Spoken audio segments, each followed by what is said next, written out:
Salut à toutes, salut à tous et bienvenue dans cette nouvelle vidéo sur la chaîne C'est mon avis 2. Vous le savez, cette chaîne secondaire pour vous parler d'autre chose que des smartphones, mais en l'occurrence, aujourd'hui, on va parler d'un smartphone, c'est pour ça que je cherchais un petit peu. Non, cette chaîne secondaire, vous le savez, pour vous parler d'autre chose que des smartphones, ou alors des smartphones sous un autre angle. Et oui, parce que là, ça fait un mois désormais que ce Nubia Z70 Ultra m'accompagne. Alors sur la chaîne principale, c'est mon avis, vous avez vu son déballage, vous avez vu son test. Généralement, je fais les tests en une petite semaine. Donc là, maintenant, ça fait un mois, donc on est sur du long terme. Et ce Nubia Z70 Ultra m'accompagne partout au quotidien. Mais quand je dis partout, c'est tout le temps. C'est vraiment devenu mon second smartphone. Et c'est vrai que c'est bien pratique parfois d'avoir deux téléphones. Alors c'est une mauvaise habitude parce que ça commence à devenir un peu contraignant d'avoir un téléphone dans chaque poche.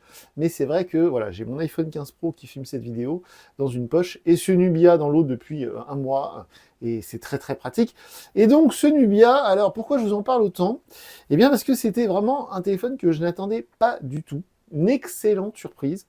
Et j'ai déjà fait plusieurs vidéos dessus pour parler de la batterie au silicone, les nouvelles batteries technologie silicone-carbone, carbone-silicone, SiC pour leur petit nom. Donc là, on a 6000 mAh. On a aussi Android 15. Je ferai une vidéo d'ici quelques jours sur le fait que c'est Android 15 et j'attends de recevoir le Poco X7 que j'ai commandé pour faire donc Android 15 sur deux interfaces différentes. Ici, l'interface de chez Nubia qui s'appelle, je ne sais plus comment d'ailleurs, et puis de l'autre côté, l'interface HyperOS de chez Xiaomi. Ils appellent ça comment? Ils appellent ça Nebula. J'ai toujours du mal à me rappeler du nom. Et puis aussi sur le fait que c'est le processeur Snapdragon Elite, le fameux Snapdragon de chez Qualcomm, dans sa version la plus haut de gamme actuellement. Et depuis que je l'ai reçu, donc c'était il y a un mois tout rond, c'était le 24 décembre, et bien depuis cette date, eh bien j'ai vu d'autres smartphones sortir sur notre marché européen et qui utilisent beaucoup de choses de ce Nubia, en tout cas qui reprennent certains éléments. On a vu le OnePlus 13, donc avec la fameuse batterie silicone carbone et avec Android 15. On a vu le Honor Magic 7 Pro, qui reprend aussi certains éléments, notamment le processeur Qualcomm Snapdragon Elite. Et puis voilà, d'autres smartphones comme ça qui vont arriver au fur et à mesure de l'année, donc soit avec Android 15 et le Qualcomm Snapdragon 8 Elite, ou bien cette fameuse nouvelle batterie. C'est le cas par exemple du Poco X7 Pro. Le X7 a une batterie traditionnelle, conventionnelle, donc lithium-ion graphite, et puis le X7 Pro a du lithium-ion silicone carbone. Donc, ce Nubia, au bout d'un mois, je voulais absolument faire cette vidéo parce que, déjà une très bonne surprise, c'est qu'il y a eu 2 mises à jour dans l'espace d'un mois. Et pour une si petite marque, alors je sais que ZTE c'est un énorme groupe. Alors d'ailleurs je l'avais déjà dit mais je le répète, ZTE pendant longtemps chez nous en France, c'est ceux qui fabriquaient les smartphones qui n'avaient pas de marque. Quand vous alliez chez SFR, par exemple, il y a eu beaucoup de gens qui ont utilisé des téléphones, des smartphones de marque SFR, ou alors de marque Orange, eh bien c'était ZTE qui fabriquait. Donc, petite anecdote. Et donc Nubia, c'est une marque assez petite, même si ZTE c'est un gros groupe, mais c'est un peu comme Red Magic, qui est la même chose d'ailleurs. Un Nubia et Red Magic, souvent c'est le même téléphone, mais conçu pour le gaming. Et donc je ne m'attendais pas à ce qu'il y ait autant de suivi d'une manière software. Donc 2 mises à jour en un mois, je trouve ça très très bien pour une marque comme ça, et des mises à jour qui ont vraiment apporté quelque chose. Donc ça aussi, c'est voilà, c'est un point très important. Parfois, on a des mises à jour, on se demande pourquoi elles sont là. Des mises à jour de sécurité, honnêtement, je m'en fiche un peu. Mais quand ça apporte vraiment quelque chose, je me dis, ah, ça c'est bien. Et donc, en l'occurrence, un petit détail, mais que j'avais signalé dans la vidéo de test sur la chaîne principale, c'est mon avis, c'était sur le Always On Display et sur le fait qu'on avait la date qui était inversée, vous savez, comme les Américains. C'est-à-dire, il n'y avait pas marqué mardi, alors on est le 21 janvier, hein, j'enregistre cette vidéo 3 jours avant le terme officiel derrière moi. Donc là, il y a bien marqué mardi 21 janvier, et je vous avais fait remarquer dans la vidéo de test que c'était inversé. Il y avait marqué 21 mardi janvier, ou janvier 21 mardi, je sais plus, c'était à l'envers comme les Américains, vous savez, c'est très désagréable. Et donc maintenant, ça y est, c'est bien à l'endroit, il y a bien le jour, donc mardi, la date, 21, et le mois, janvier, ce qui est beaucoup plus logique. C'est un tout petit détail, mais moi, ça me rassure parce que ça montre que déjà, d'une, ils écoutent les retours, pas forcément le mien, mais je pense qu'il y a d'autres personnes dans le monde qui ont reçu leur smartphone, qui se sont dit « Ah, c'est pas mal, mais ça fait un peu chinois pour le coup. » Vous savez, quand on teste sur la chaîne des téléphones chinois de marque un peu obscure, on a souvent ce petit problème. Pareil sur les montres connectées pas chères, des montres à 50 € sur AliExpress, sur Amazon, on a souvent ce problème de cette anglicisation, je ne sais pas si ça se dit, de beaucoup de choses. Bref, donc pas mal d'apports sur ces mises à jour. Tout marche très bien, je n'ai eu aucun plantage, c'est très important de le dire, avec une interface qui est, j'ai pas de problème de traduction, tout est très bien traduit. J'ai énormément de réglages, et ça je l'ai découvert au fur et à mesure du temps, parce qu'au début, quand on est sur les premiers jours, on ne connaît pas trop, il y a certains menus qu'on découvre. C'est vrai que la logique parfois de certains menus est assez spéciale, donc il faut se dire, ah oui, alors si je veux changer ça, il faut que j'aille là-dedans, machin bidule. Par exemple, sur la présentation, sur l'écran d'accueil, ou sur l'écran de verrouillage, ou bien encore sur le tiroir d'application, on peut personnaliser beaucoup de choses, et faut les trouver. C'est pas comme sur d'autres interfaces où ça paraît évident, par exemple chez Samsung avec One UI, tout est plus ou moins au même endroit. Là, c'est pas le cas, il y a différents menus. Et une fois qu'on s'y habitue, eh bien, on peut tout personnaliser. En vrai, on peut tout personnaliser. On peut même, comme vous le voyez ici sur mon écran d'accueil, je l'ai fait, donc mettre les icônes. Alors ça, c'est pas nouveau, vous allez me dire, on a déjà vu ça, effectivement, c'est vrai. Mais on peut aussi changer les icônes, les remettre normales, et on a 3 packs d'icônes différents. Donc ça, c'est pas mal, parce que sur les autres marques aussi, genre Samsung ou Xiaomi, on peut changer les icônes, mais souvent, il faut aller sur l'application Thème, qui est une application qui vous demande vous voyez, protection des données privées, est-ce que vous acceptez, refusez, tout ça. Voilà, l'application Thème qui souvent va vous proposer 2 ou 3 thèmes gratuits, mais beaucoup d'autres payants. Là, c'est pas du tout le cas. On a des packs d'icônes qui sont dedans. On n'a pas d'application Thème à la con avec des pubs et des machins, et il faut mettre un compte. Pas du tout. Aussi, je l'avais déjà fait remarquer, mais c'est assez extraordinaire, aujourd'hui, sur Android 15 en 2025, sur un smartphone ultra haut de gamme, de pouvoir tout désinstaller à sa convenance. C'est-à-dire que même les applications Google, on peut les virer. Toutes les applications qui étaient préinstallées par Nubia, je précise qu'il n'y avait pas d'application sponsorisée, aucune. Ça, c'est assez bluffant également. Et donc, toutes les applications officielles Nubia, le dictaphone, la boussole, tous ces trucs que moi, j'utilise pas, on peut les virer également. C'est assez épatant, donc ça, c'est un vrai point positif, parce que justement, c'est la porte est ouverte.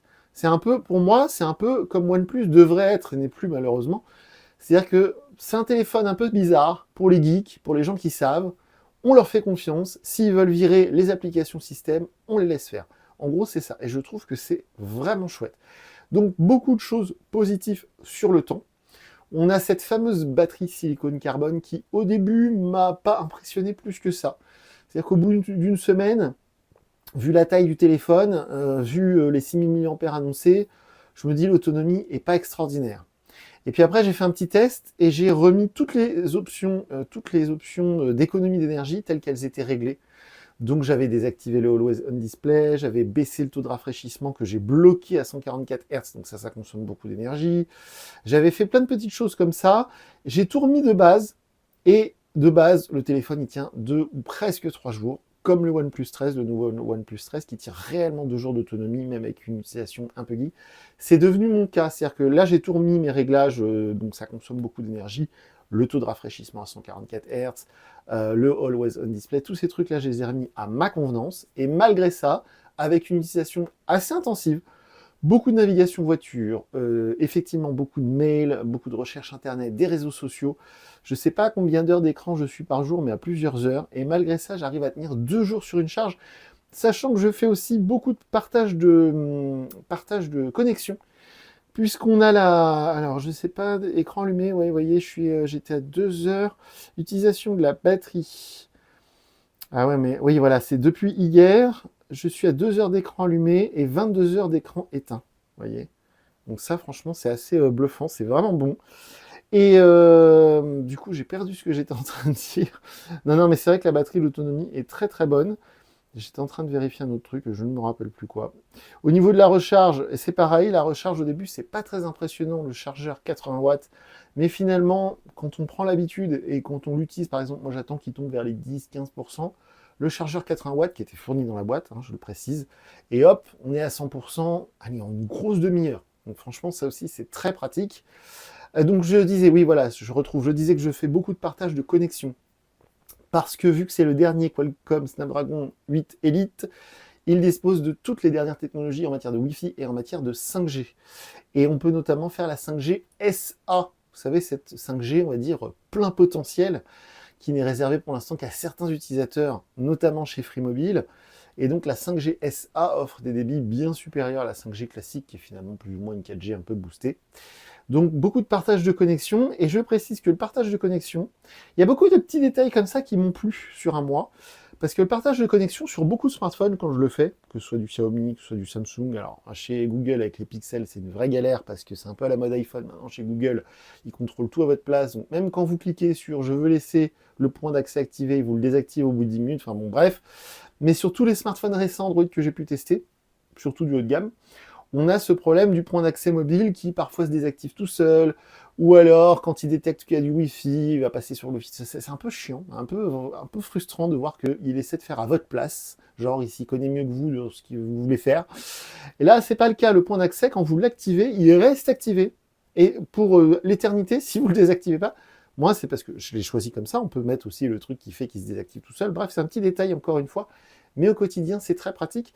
Et donc, je parlais des débits 5G qui sont très bons, les débits Wi-Fi 7 qui sont excellents. Je suis fibré avec la Freebox Ultra, donc je suis en Wi-Fi 7. Les débits, je monte à jusqu'à 1500 mégas par seconde. C'est assez impressionnant, ça marche du feu de Dieu. Et aussi une très bonne gestion, justement, du réseau. Vous savez, il y a beaucoup de smartphones récents qui font ça maintenant. C'est-à-dire que si votre Wi-Fi est mauvais, le téléphone va prendre plutôt de la 5G. À l'inverse, si la 5G est mauvaise, il va prendre plutôt du Wi-Fi. Et il le gère très intelligemment.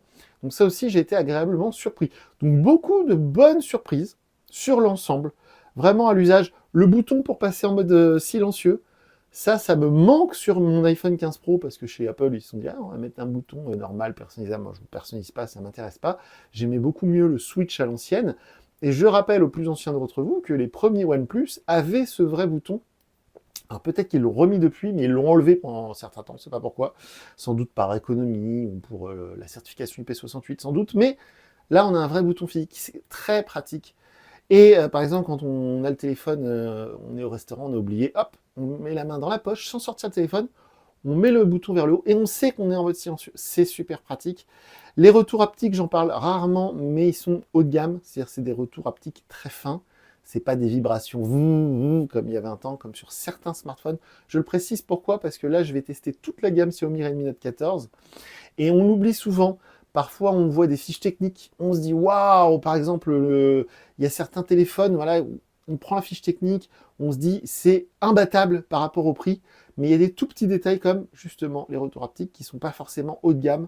Et bien là, c'est le cas. Il y a du vrai haut de gamme. Enfin, c'est les retours haptiques dignes d'un modèle à 1000 euros. Je précise au niveau du tarif que j'ai eu beaucoup de chance de le toucher à 650 euros sur AliExpress fin novembre, parce que depuis sur AliExpress, il est remonté à 750, et sur le site officiel, il est à 850.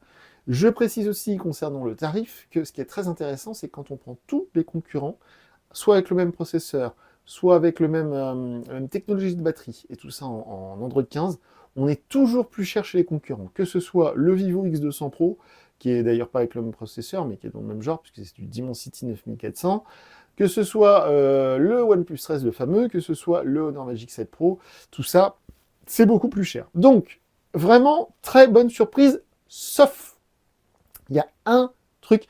Alors, je précise que j'ai utilisé pendant un mois sans coque, sans protection d'écran.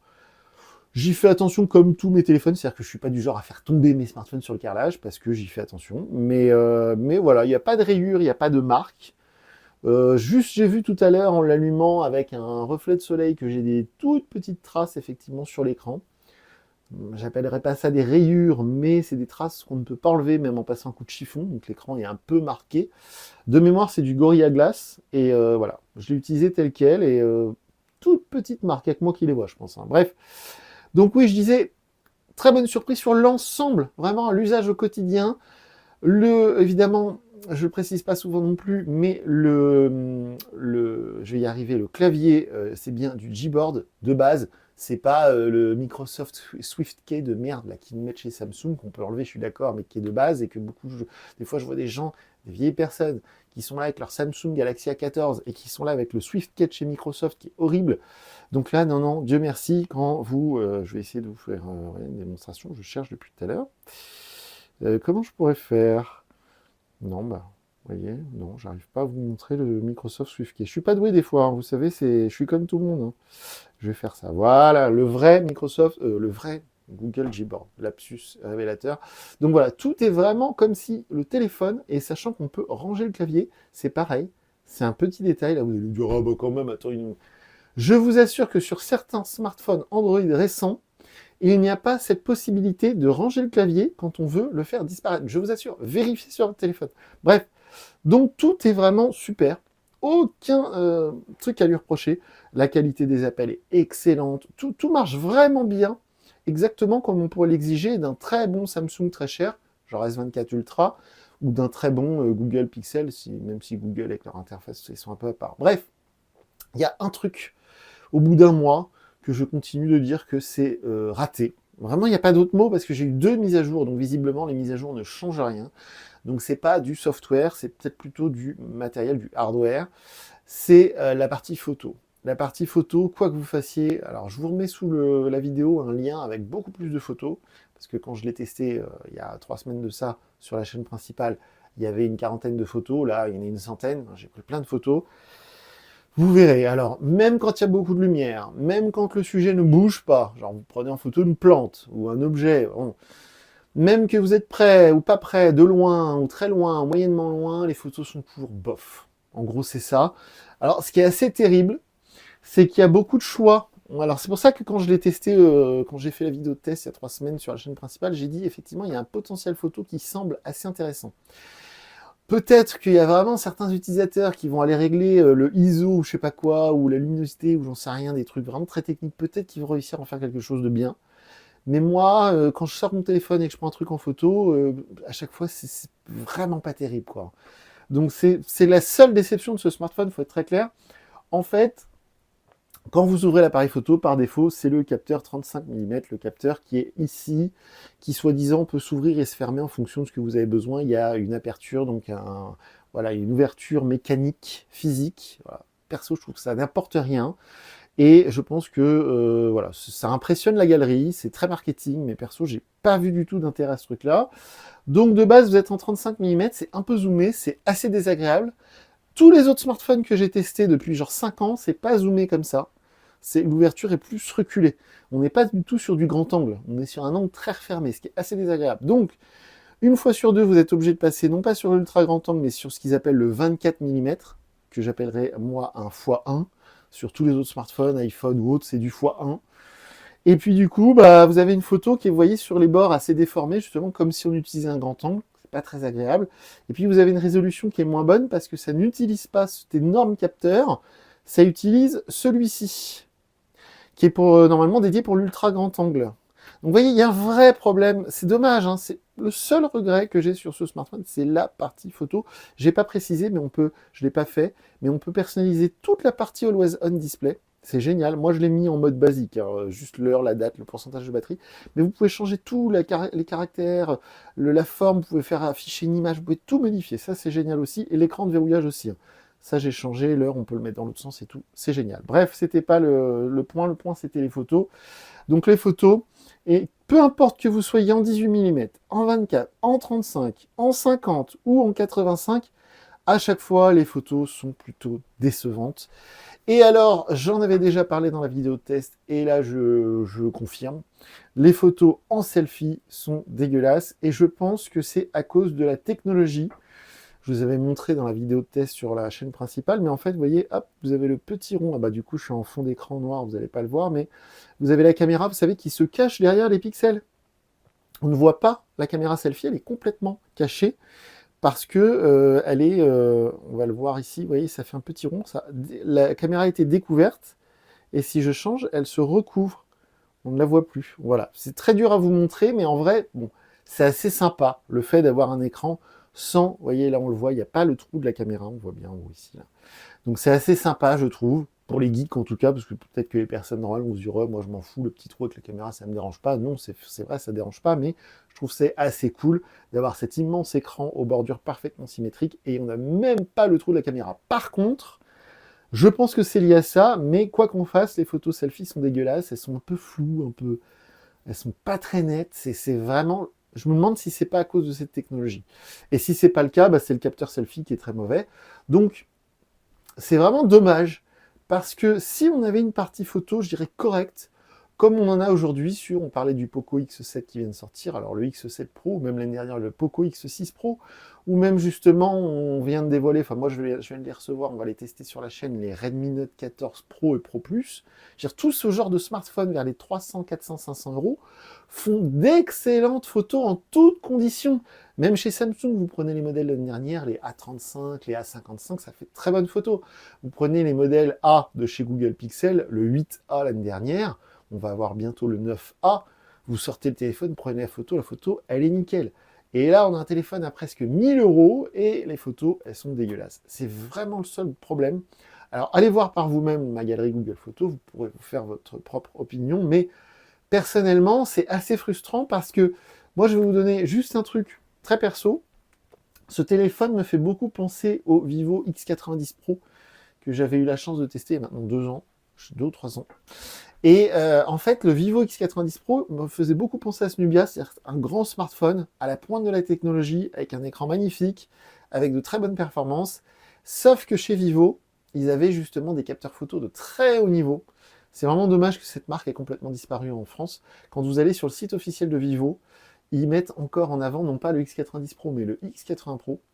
Et si vous regardez les copyrights de la page officielle de Vivo, eh bien, ça date de 2022, je crois. Le site n'a pas été mis à jour depuis 2022. Franchement, ça fait de la peine.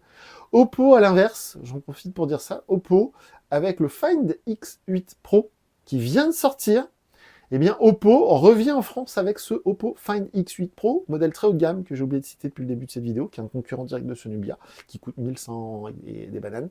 Donc, le Oppo Find X8 Pro, officiellement vendu en France, un événement. Et donc, du coup, voilà. Chez Oppo, au moins, chez Vivo en l'occurrence, parce que je confonds souvent les deux marques qui sont des marques sœurs, jumelles, qui partagent beaucoup de choses et qui sont dans le même groupe d'ailleurs, BBK. Bref, avec OnePlus. Et donc, au moins, chez OnePlus, chez Vivo, chez Oppo, ils savent faire des photos, même si apparemment le OnePlus 13, les photos sont pas exceptionnelles. Mais là, voilà, seule vraie déception de ce smartphone. Et d'ailleurs, petite chose que j'avais oublié de vous dire, mais il faut être parfaitement transparent, parfaitement honnête. J'avais essayé de filmer une vidéo pour cette même chaîne avec ce Nubia. Parce que le Nubia, grâce à ce capteur et grâce surtout au processeur Qualcomm Snapdragon 8 Elite, il peut filmer en 8K. Donc je me suis dit, ça peut être assez sympa de faire une vidéo en 8K pour, voilà, pour montrer sur la chaîne. Voilà, cette vidéo est tournée avec le Nubia machin en 8K. Vous ne pourrez sans doute pas l'afficher sur votre écran ni votre téléviseur, mais au moins, bon, je me suis dit, ça peut être rigolo. Et bah en fait, quand vous tournez une vidéo, eh bien, j'avais fait une vidéo de 15 minutes à peu près, et quand j'ai cliqué sur stop pour arrêter la vidéo, le téléphone m'a marqué un message avec marqué il y a eu un problème à l'enregistrement de la vidéo. Et donc bah on l'a dans l'os parce que la vidéo elle n'existe pas, elle n'a pas été enregistrée par le téléphone. Donc bah voilà, le téléphone vous met sur le fait accompli, la vidéo n'a pas été enregistrée. Ah ok. Et j'ai réessayé après en 4K, et en 4K ça m'a fait pareil. J'ai filmé une vidéo de genre 20 minutes en 4K, 60 images secondes, et au bout de 20 minutes, j'appuie sur stop et le téléphone me marque pareil. La vidéo n'a pas pu être enregistrée suite à un problème technique. Ah, d'accord. Donc si un jour vous avez ce Nubia, vous filmez un truc de ouf, genre les premiers pas de votre bébé, ou un ovni dans le ciel, un truc de dingue que vous n'avez jamais vu de votre vie, et vous voulez absolument le filmer, ou vous rencontrez votre idole dans la rue, vous le filmez, il y a une chance sur deux, vous arrêtez la vidéo, ça vous marque, il y a eu un problème et la vidéo n'a pas été enregistrée. Donc bon, voilà, j'ai pas réessayé depuis qu'il y a eu la dernière mise à jour, parce que j'ai eu une mise à jour il y a 2 ou 3 jours, là. Mais j'ai pas réessayé depuis, mais en vrai ça craint. Voilà. Donc c'est vraiment la partie photo-vidéo, c'est nul, franchement c'est nul, faut être très clair. Mais malgré ça, j'adore ce téléphone. Donc vous voyez, je suis un peu schizo pour le coup, parce que la partie photo-vidéo, honnêtement, quand j'ai envie de prendre une belle photo, de faire une belle vidéo, je sors mon iPhone. Et sinon, pour tout le reste, les jeux, mais quel régal de jouer à des jeux là-dessus. Fortnite, PUBG et tout, mais c'est un régal absolu, franchement. Tout ce que vous pouvez faire en jeu sur ce smartphone, vu que l'écran est immense et que la luminosité est très bonne et que le taux de PPI est très haut, donc la résolution est fine, on est à plus de 400, c'est un régal absolu. Mais tout ce que vous allez faire, un pauvre jeu comme Subway Surfer, ça paraît génial en fait. Donc d'ailleurs j'ai repris le Google Play Pass là, pour installer plein de jeux cool parce que franchement c'est trop bien de jouer là-dessus, c'est trop bien. Et tout ce que vous allez faire dessus, regardez une vidéo YouTube, c'est un régal. Les haut-parleurs stéréo sont bien puissants. Quand vous écoutez un podcast, quand vous passez un appel, tout est excellent. il n'y a que la partie photo-vidéo qui est ratée. Et donc, bon, moi, c'est pas grave, mais si quelqu'un achète ce smartphone, ou en tout cas s'y intéresse, si vous regardez cette vidéo parce que vous vous intéressez à ce smartphone, allez voir ma galerie Google Photos, essayez de vous dire, bon, est-ce que ça va me suffire? Est-ce que je peux accepter cette qualité photo qui est pas catastrophique, mais je veux dire qui est pas digne d'un smartphone de 2025 et qui est vers les 1000 euros. Alors je sais que celui-ci est beaucoup moins cher que les concurrents que j'ai cités. Pourquoi? Parce que Nubia n'est pas officiellement présent en France. C'est-à-dire qu'ils sont présents, mais vous n'allez pas trouver du Nubia chez Boulanger ou à Leclerc. Et donc du coup, ils font des économies en ce sens. Quand vous achetez aujourd'hui un OnePlus 13, qui coûte une fortune, hein, le OnePlus, pareil pour le Honor Magic 7 Pro, on est à 1300 euros. Pourquoi? Parce que vous avez tout le marketing, les publicités, les pop-up stores ouverts à Paris, la présence physique dans les magasins, le SAV français qui est pas sous-traité, voilà. Donc tout ça, ça coûte un pognon fou. Et donc derrière, eh bien, vous payez le prix plus cher. Donc là, chez Nubia, effectivement, il n'y a pas de société de communication, il n'y a pas de société de relations presse qui va aller envoyer du Nubia chez EFR Android, Phone Android, 01net, les numériques. Mais par contre, du coup, le téléphone coûte beaucoup moins cher. Donc c'est toujours cool. Bref, je m'arrête là. Si vous avez des commentaires à faire, n'hésitez pas, les commentaires sous la vidéo sont ouverts, c'est fait pour ça. J'ai adoré ce Nubia Z70 Ultra, je dois m'en débarrasser à contre-cœur parce que justement, il faut que je teste toute la gamme des Redmi Note 14 qui vient d'arriver. Mais je l'aurais bien gardé parce que franchement, c'est un super smartphone Android actuel, très actuel. La partie photo m'a déçu, ne me convient pas, mais peut-être vous conviendra. Et puis, du coup, vivement le prochain Nubia, parce que là, très très bonne surprise. Donc voilà pour cette vidéo sur le long terme, un mois avec le Nubia Z70 Ultra. Moi, je vous dis à très bientôt pour une nouvelle vidéo sur la chaîne. Salut!